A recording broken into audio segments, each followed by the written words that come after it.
দেরি দেরি, রোজ দেরি। দেরি করে রাজসভায় আসাটা গোপালের যেন স্বভাবে দাঁড়িয়ে গেছে। কিছু মনে না করলে বলি, গোপালের এই দেরি করে আসার অভ্যেসটা হয়েছে আপনার প্রশ্রয়ে। মানে?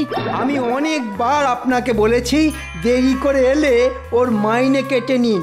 আপনি তা তো করেনই না, উল্টে ছুতোয় নাতায় ওকে যখন তখন নানা রকম পুরস্কার দিয়ে যান। আর এতেই ওর মাথাটা গেছে বিগড়ে। মহারাজ, শাসন না পেলে ঘরের ছেলেও বিগড়ে যায়, আর গোপাল তো কোন ছাড়। আজ আসুক, এমন দু কথা শুনিয়ে দেব না। শুধু গোপাল নয় মহারাজ, ওই রাজবৈদ্য কিন্তু এখনো পর্যন্ত রাজসভায় গড় হাজির। সে কি, রাজবৈদ্য আসেনি?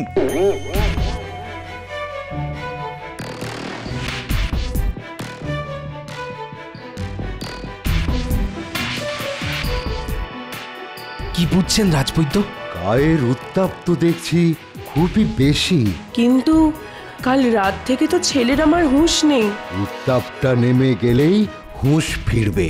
কিন্তু কি করে হলো বলুন তো এই বিচ্ছিরি জ্বর? মনে হচ্ছে ওই মশার কামড় থেকে।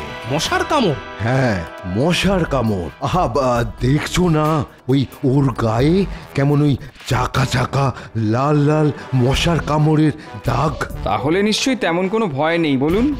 ভয় নেই কথাটা কিন্তু খুব একটা ওই জোর দিয়ে বলতে পারছি না। আজকাল এমন সব ওই মারাত্মক মারাত্মক মশার আবির্ভাব হয়েছে যে তাদের কামড়ে ঘোরতর অসুস্থ, এমনকি ওই প্রাণ সংশয় পর্যন্ত হতে পারে। হ্যাঁ, সে কি? তাহলে কি হবে? এখনই অতটা উতলা হয়েও না গো। আহা, আমি ওষুধটা দিয়ে দেব, ঘন্টায় ঘন্টায় খাক, আর ওই জলপটিটা, হ্যাঁ ওই জলপটিটা চলুক, আর ওই মশারি দিয়ে চাপা দিয়ে রাখতে হবে, যাতে যাতে আর ওই একটা মশাও ওকে না কামড়াতে পারে। চলো চলো গোপাল, চলো আমার সঙ্গে একবার চলো তো, আমি তোমার হাতে ওষুধটা দিয়ে দিচ্ছি।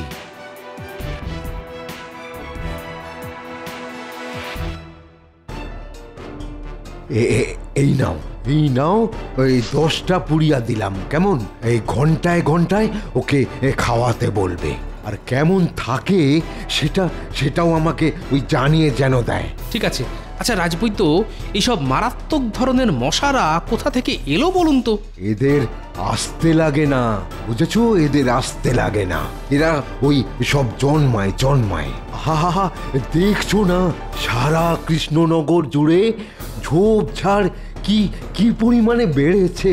হ্যাঁ, আর এই সব ঝোপঝাড়, আগাছা আর ওই জমা জলই হচ্ছে এইসব মারাত্মক মশাদের আঁতুড় ঘর। আজ একটা বাচ্চাকে কামড়েছে, কাল আর 5টা বাচ্চাকে কামড়াবে। একদম ঠিক কথা। তাই যত তাড়াতাড়ি সম্ভব সারা রাজ্য থেকে মশাদের এই আতুর ঘরকে উচ্ছেদ করতে হবে। কিন্তু কি করে করবে গোপাল? আগাছা আর ওই জঞ্জাল সাপের কথা আমি মন্ত্রী মশাইকে বারবার বলেছি, কিন্তু মন্ত্রী মশাই কোনো কথাই কানে তোলেননি। এতদিন কানে তোলেননি ঠিক কথা, কিন্তু বিপদ যে এখন সমন হয়ে দুয়ারে এসে দাঁড়িয়েছে। আমি আজই রাজসভায় গিয়ে মহারাজকে বলবো, কাল থেকেই যেন এসব বন বাদার আগাছা কাটা শুরু হয়। আই গোপাল, বলি তোমার সময় জ্ঞানটা আর কবে হবে বলো তো? কটা বাজে খেয়াল আছে? আছে মহারাজ, আর শুধু সময় কেন, সব দিকে খেয়াল আছে বলেই আজ আমার রাজসভায় আসতে এত দেরি। তা কোন আসরে খেয়াল গান গাইতে গিয়েছিলে শুনি? গোপালের আছে টপ্পা ঠুংরি কিংবা খেয়াল, আর এদিকে রাজসভা হয় বেহাল। থামান তো আপনাদের এই সব ঠুনকো রসিকতা। মহারাজ, রাজ্যে এক মারাত্মক ধরনের মশার উদয় হয়েছে।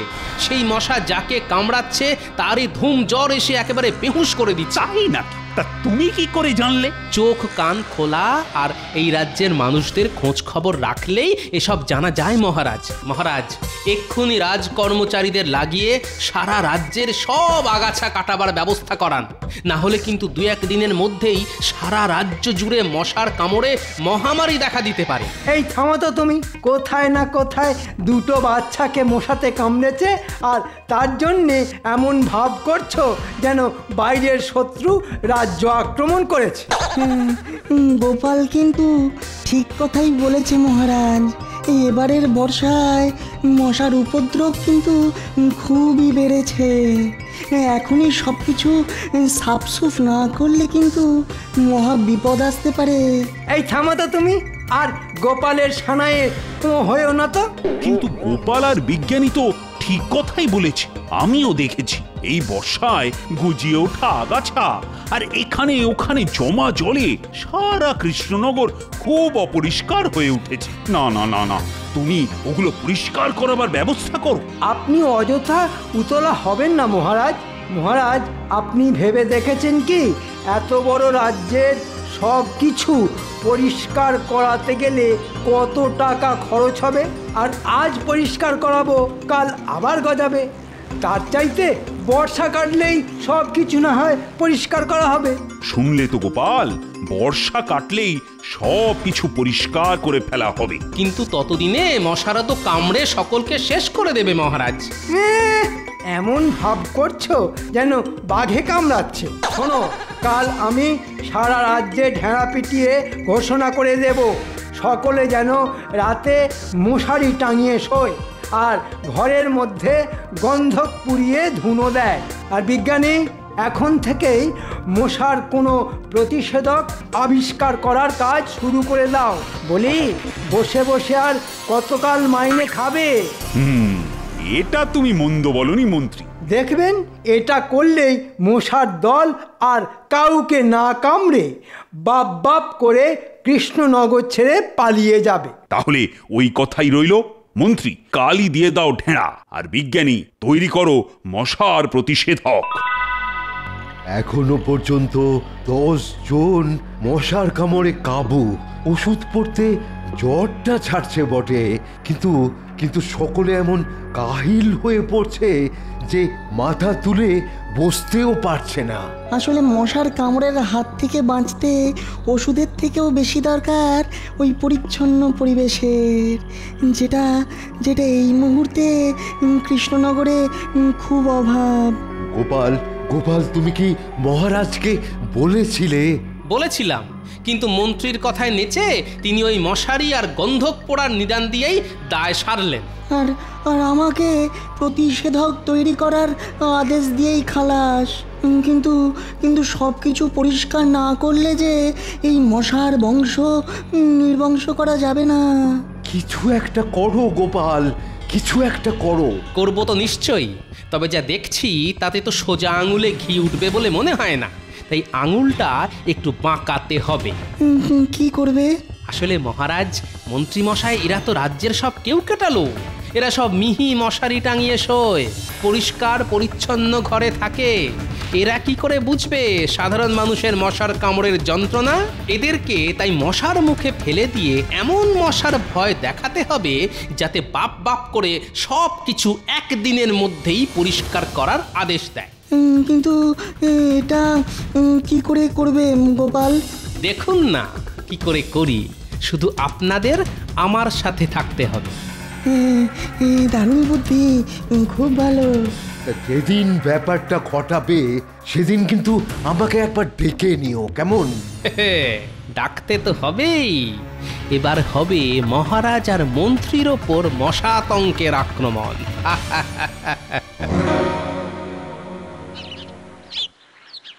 তা মন্ত্রী, ওদিকের খবর কি? কোন দিকের খবর মহারাজ? আরে ওই যে মশা। ছাড়ুন তো ওসব মশা টশা নিয়ে। আপনাকে ব্যতিব্যস্ত করাটা ছিল গোপালের একটা বাজে মতলব। মহারাজ, এতদিনেও ওকে চিনতে পারলেন না? সব কিছুকেই ফাঁপিয়ে ফুলিয়ে দেখানোটাই ওর স্বভাব। আমার কাছে যা খবর আছে মশার কামড়ে এখনো পর্যন্ত 10 জন মতো বাচ্চা বুড়োর একটু জ্বর এসেছিল, তারা আবার সেরেও গেছে। হ্যাঁ, তাহলে তো ভালো খবর। ভালো তো বটেই, সারা রাজ্যে এত লোক, তার মধ্যে 10 জন আর কি বলুন, 2-1 জন মরে গেলেও কি কিছু যেত আসতো? মহারাজ, আপনি কিচ্ছু চিন্তা করবেন না, মশার হুজুগ 2-1 দিনের মধ্যেই থেমে যাবে। প্রণাম মহারাজ। কি ব্যাপার, তুমি আবার কি মশার খবর নিয়ে এলে নাকি? না মহারাজ, আমার কাছে আজ কিন্তু মশার কোনো খবর নেই। তবে মহারাজ, আস্তে আস্তে ওই মন্ত্রী মশাইয়ের কথা কানে গেল, ভেবে দেখলাম একেবারে ঠিক কথাই বলেছেন। সারা রাজ্যে এতগুলো লোক, তার মধ্যে 10-20 জনকে যদি মশাতে কামড়ায় তাতে কার কি এসে যায়, আর মরে গেলে তো লাটা চুকেই গেল। তা তুমি কি জন্য আমার কাছে এসেছো সেটা এবার খোলসা করে বলো তো বাপু। মহারাজ, ওই বলছিলাম কি, অনেক দিন তো পুকুরে মাছ টাছ ধরা হয়নি, চলুন না কাল মাছ ধরতে যাই। মাছ ধরতে গেলে মন্দ হয় না। তা মন্ত্রী, তুমিও যাবে নাকি? আপনি গেলে আমার কোনো আপত্তি নেই মহারাজ। তাহলে ওই কথাই রইল, কাল আমরা মাছ ধরতে যাব। গোপাল, তুমি সব ব্যবস্থা করে ফেলো। যথা আজ্ঞা মহারাজ। আপনার কাছে আমার একটা আর্জি আছে মহারাজ। বলে ফেলো। বলছিলাম কি, ওই অনেক দিন ধরেই বিজ্ঞানী আর রাজবৈদ্য মাছ ধরতে যাবার ইচ্ছে প্রকাশ করছে। তা আপনি যদি অনুমতি দেন তাহলে ওদেরও কাল আমাদের সাথে যেতে বলি। এ আবার এমন কি কথা, মাছ ধরতে যাবে যখন বলছে তখন নিয়ে চলো। তাহলে বলে দিই। হ্যাঁ, বলে দাও। 2-4 জন হলে মাছ ধরার আনন্দটা বেশ জমবে ভালো। যাক বাবা, বাঁচলাম। আচ্ছা বিজ্ঞানী, প্রতিষেধকটা কি ভীষণ মিষ্টি গো? মিষ্টি হবে না, ওটা তো আসলে চিনির গুঁড়ো। হ্যাঁ, আমি ইচ্ছে করেই মিষ্টি স্বাদ করেছি। মিষ্টি না করলে বাচ্চা কাচ্চারা খেতে চাইবে কেন মহারাজ? এ বাবা, পুকুরের চারপাশে কি বিচ্ছিরি আগাছা গজিয়েছে। মন্ত্রী, বলুন মহারাজ। এই সব আগাছাগুলোকে কাটাবার ব্যবস্থা করোনি কেন? জানো না এই পুকুরে আমি মাঝে মধ্যেই মাছ ধরতে আসি। এই সব আগাছা আর এখানে ওখানে জমে থাকা জলই হচ্ছে মশাদের আঁতুড় ঘর। অপদার্থ কোথাকার। কে মহারাজ? কে আবার? তুমি আজ এখানে মাছ ধরতে এসে আমাকে কি মশার কামড় খেয়ে ঘরে ফিরতে হবে? আমি ঠিক বুঝতে পারিনি মহারাজ। আমি ঠিক বুঝতে পারিনি মহারাজ। ন্যাকা বলি, আর কবে বুঝবে? যাক, শুরু করা গেল, এবারেই হবে আসল খেলা। কি করবেন মহারাজ, মন্ত্রী মশাই যখন দোষ স্বীকার করেই নিয়েছেন তখন আর বকাঝকা না করে মাছ ধরতে বসে পড়ুন। এই নিন ছিপ। আমি ততক্ষণ পুকুরের জলে চার ছড়িয়ে দিচ্ছি।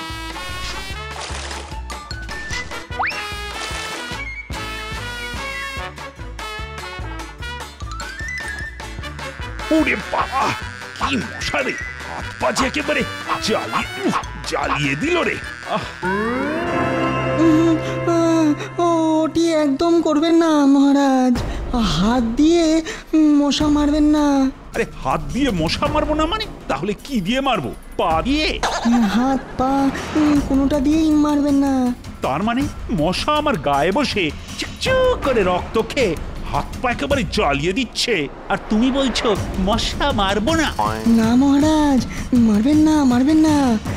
কেননা আপনার কথা মতো ওই মশার প্রতিষেধক তৈরি করতে গিয়ে একটা অদ্ভুত জিনিস লক্ষ্য করেছি। কি? এই কৃষ্ণনগরে এক বিশেষ প্রজাতির মশার আবির্ভাব হয়েছে। কি রকম? ওই মশা নাকি মানুষকে কামড়াবার পরেই মরে যায় পট করে। এই কি বলছো কি? কামড়াবার পর মশাটাই মরে যায়?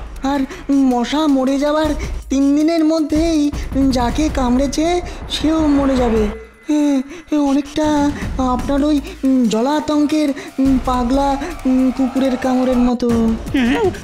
ওরে বাবা, এই কি সাংঘাতিক কথা শোনালে তুমি!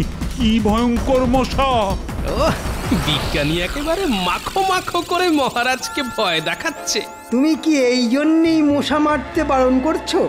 হ্যাঁ, মশা না মেরে বরং মশাদের উপর লক্ষ্য রাখতে হবে যে কোন মশা মরে গিয়ে টুক করে গা থেকে খসে পড়লো। এই তাহলে কি হবে? মশা না মেরে এখন শুধু মশার দিকে তাকিয়ে বসে থাকতে হবে। কোনটা রক্ত খেয়ে উড়ে যায় আর কোনটা টুক করে মরে গিয়ে ঢলে পড়ে। আর যদি সত্যি ঢলে পড়ে তাহলে আমি কি মরে যাব? যাতে মরে না যান তার প্রতিষেধক আমি আবিষ্কার করে ফেলেছি। কিন্তু আবার কিসের কিন্তু? ওই প্রতিষেধক একবারই শরীরে প্রয়োগ করা যাবে। তাই ওই জীবনঘাতী মশা যদি দ্বিতীয়বার কামড়ায় তখন কিন্তু আর কিচ্ছু করার থাকবে না। তখন না কাজ করবে বিজ্ঞানীর প্রতিষেধক, না না আমার ওষুধ। ওরে বাবা, তাহলে কি হবে রে? ওরে বাবা, আমার নাকের ডগাতেও যে একটা মশা বসেছে রে। ওরে বাবা, এ কি গেঁড়া কলে পড়লাম রে। পুকুর পাড় থেকে সারা গায়ে মশা নিয়ে ফিরে এলাম, একটাকেও মারার উপায় নেই। এদিকে বেটা ছেলেরা মনের সুখে কামড়ে যাচ্ছে। ইয়ে বাবা, কি চুনি রে। ওরে বাবা, এখনো অবধি একটা মশাও তো নিজে থেকে মরে ঢলে পড়লো না। না না না না, এসব কি বলছি? মরে গেলে তো আমারই ক্ষতি। ওরে বাবা, কি করবো রে? রানীটাও এ সময় বাড়িতে নেই, বাপের বাড়ি বেড়াতে গেছে। মহারাজ, আমার সর্বনাশ হয়ে গেছে মহারাজ। ওরে বাবা, এ আপদটা আবার এই সময় কাঁদতে কাঁদতে এলো কেন? মহারাজ, আমার ডগার মশা। কিসের ডগা? ওই যে আমার নাকের ডগা, নাকের ডগা। মহারাজ, আমার নাকের ডগার মশাটা একটু আগে ফট করে মরে চট করে ঢলে পায়ের কাছে ঢলে পড়লো। কি গো গোপাল, তোমার তৈরি করা ওই মশাতঙ্কে কাজ হবে তো? হলে এতেই হবে, না হলে কিছুতেই হবে না। এখন শুধু অপেক্ষা করা রাজবাড়ি থেকে কি খবর আসে। তবে বিজ্ঞানী আজ এমন গুছিয়ে ভয় দেখিয়েছে না, কি বলবো। যাক বাবা, বাঁচলাম। আচ্ছা বিজ্ঞানী, প্রতিষেধকটা কি ভীষণ মিষ্টি গো? মিষ্টি হবে না, ওটা তো আসলে চিনির গুঁড়ো। হ্যাঁ, আমি ইচ্ছে করেই মিষ্টি স্বাদ করেছি। মিষ্টি না করলে বাচ্চা কাচ্চারা খেতে চাইবে কেন মহারাজ? সব কিছু ঠিকঠাক হয়েছিল তো? হয়েছিল মানে? যাকে বলে হয়ে বেশি। আচ্ছা গোপাল, একটা দুটো মশা কি ওই নিজের থেকেই ঢলে পড়বে? আলবাত পড়বে। রক্ত খেয়ে খেয়ে পেট ফুলে ভারী হয়ে একটা না একটা মশা তো গা থেকে ঢলে পড়বেই।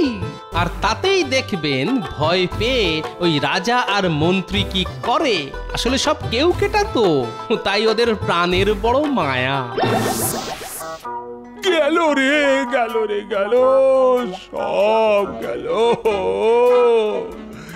এবার বোধহয় আমার ভবের খেলা শেষ হয়ে গেল।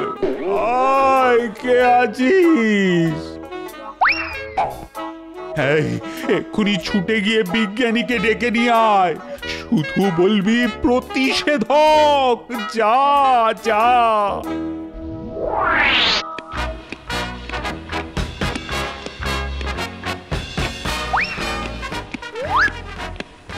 বিজ্ঞানী মশাই, আপনি এখানে? ওই মহারাজ এক্ষুনি আপনাকে যেতে বলেছেন। আর কিছু বলেছেন? শুধু বলেছেন প্রতিষেধক। তাহলে মনে হচ্ছে মার দিয়া কেল্লা। চলুন চলুন। হায় হায় হায়, আমার কি হলো? বাঘ নয়, সাপ নয়, শেষে কিনা মশাঘাতে জীবন যাবে। হায় হায় হায়। কি হয়েছে মহারাজ? ওই দেখো মরে গেছে। তাই তো, দেখলেন দেখলেন তো আমার কথা কেমন ফলে গেল। এই, বেশি কথা না বাড়িয়ে এক্ষুনি আমায় প্রতিষেধক দাও। হ্যাঁ হ্যাঁ, এই তো দিচ্ছি।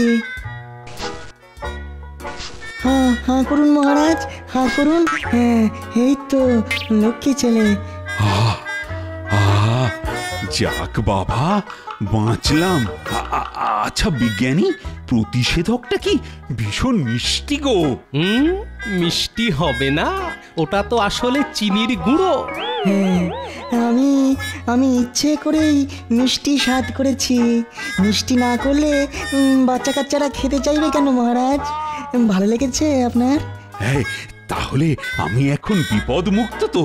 হ্যাঁ, আপাতত বিপদ মুক্ত। দিন মহারাজ, বাকি মশাগুলোকে গা থেকে তাড়িয়ে দিন। ওই দেখুন বসে আছে সব। তবে আবার কি তবে? ওই যে বলেছিলাম, দ্বিতীয়বার যদি কামড়ায় তাহলে শুধু দাঁড়িয়ে দাঁড়িয়ে মরা ছাড়া আর কিচ্ছুটি করার থাকবে না। না না না না না, যেমন করে হোক সারা কৃষ্ণনগর থেকে এই মশার বংশকে ধ্বংস করতেই হবে। মন্ত্রী, এক্ষুনি লোক লাগিয়ে চারিদিকে সব আগাছা জমা জল সাফ করার ব্যবস্থা করো। কিন্তু কি করে করব মহারাজ? আমি যে এখনো জলাতঙ্ক না মানে ওই মশাতঙ্কের প্রতিষেধক পাইনি। পাবেন, কাজে লেগে পড়লেই সব পাবেন। আর কাজ নিয়ে গড়িমসি করলে কিন্তু কিচ্ছুটি পাবেন না। না না গোপাল, আমি এক্ষুনি সব শুরু করার ব্যবস্থা করছি। তুমি শুধু বিজ্ঞানীকে বলে আমায় প্রতিষেধক দেবার ব্যবস্থা করে দাও। এ কি গোপাল, তুমি হাসছো কেন? হাসছি এই জন্যে যে ওই মশাতঙ্কের ব্যাপারটা ছিল পুরোপুরি সাজানো। মানে? অপরাধ নেবেন না মহারাজ, আপনাদের এইভাবে মশাতঙ্কের ভয় না দেখালে তো বন বাদার আর জমা জল পরিষ্কার করানো যেত না। আসলে আপনারা হলেন রাজা মন্ত্রী মানুষ, সাধারণ মানুষদের মশার কামড়ে জ্বরে পড়ে থাকার কষ্ট আপনারা আর কি করে বুঝবেন বলুন? আর এ কথা বলে আমায় লজ্জা দিও না গোপাল। সত্যিই তো আমরা রাজা মন্ত্রীরা ভালো পরিবেশে থাকি, তাই আমরা তো সত্যি বুঝতেই পারি না প্রজাদের রোগ ভোগের দুঃখ দুর্দশা। ধন্য গোপাল, তুমি ধন্য। তুমি আজ আমার চোখ খুলে দিয়েছো। শুধু আমি একা আপনার চোখ খুলে দিইনি মহারাজ। হ্যাঁ, বুঝতে পেরেছি, বিজ্ঞানী আর রাজবৈদ্য ছিল তোমার সাথে, তাই ওদের অত ঘটা করে মাছ ধরতে যাওয়া, তাই না? হ্যাঁ।